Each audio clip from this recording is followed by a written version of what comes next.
जय जगन्नाथ सांग मैंने तो ये आम पलैलु टे पूरी तो सडन प्लानिंग है आ जगार बा डोरी लगे किए तो अटकई पार तो आम से फास्ट जाकि पहुँची गोटे लंबा लाइन ठिया फोन आउ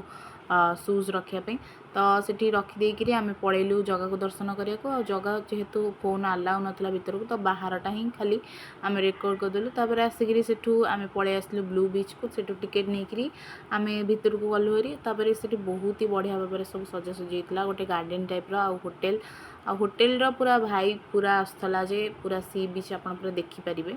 तो ये आम जाकि बसी पड़लु बाली आ समस्ते बस गपसप कलु तब कि समय पर आमर टिके पिलादिन कथा मन पड़गला तो आम ये आसिक बाली रे मंदिर तैयारी कलु तापर ये जाकि वाशरूम रे फ्रेश होकर सब पलि आसलु बाहरिक तापर ये सब छोट छोट पिला मानी भी गोटे छोट गार्डन टाइप सब खेल अच्छी तापर आम बाटर आसला चाह पीदेलु सो भिडियो भल लगे लाइक